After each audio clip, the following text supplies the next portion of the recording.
Hello and welcome to another video from MathsRevision.net working out standard deviation. And standard deviation is simply how we calculate how far numbers are in a data set. So I've got two data sets that I've put on the screen here. On the left we've got 18, 19, 20, 21 and 22, and on the right it's 10, 15, 20, 25 and 30. So we first of all work out the average, or the mean in this case, which of course we plus all the numbers together and divide them by the number in the data set. And you'll see you do it in your head, both of them have the same mean or average of 20. What we will notice, those numbers here on the right are much further apart, so we'll have a higher standard deviation. So I'm now going to look through another example where we are actually going to calculate the standard deviation. So the numbers I've randomly selected are 4, 7, 10, 15 and 18, and what we're looking to calculate here is the mean. So this x bar figure here is the mean.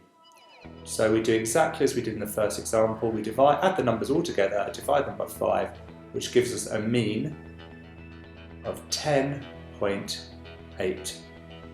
So our mean figure is 10.8. And this x bar figure will be appearing very shortly in the standard deviation formula.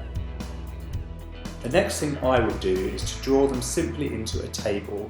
So you'll see at the top we've got x, 4, 7, 10, 15 and 18.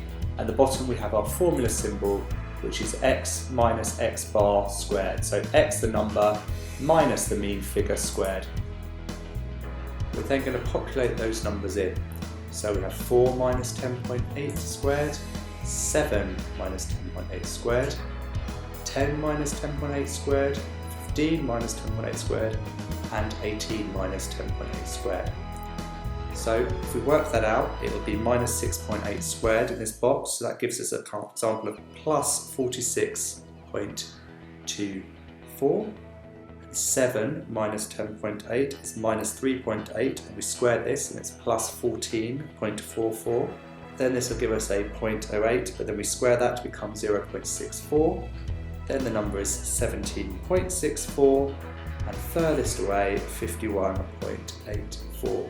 And notice in this example, of course, the further we are away from the average, the higher this number will be.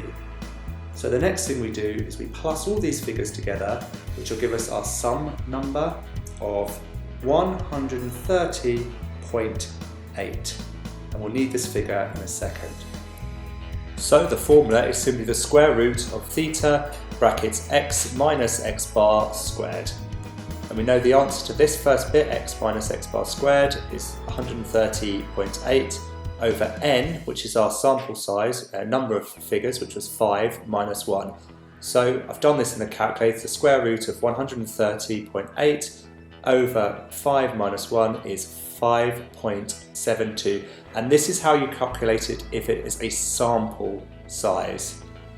Now we have a slightly different formula if we're talking about whole population, if that's what we're trying to calculate. The only difference is you'll notice we're not minusing the 1 from the n at the bottom here.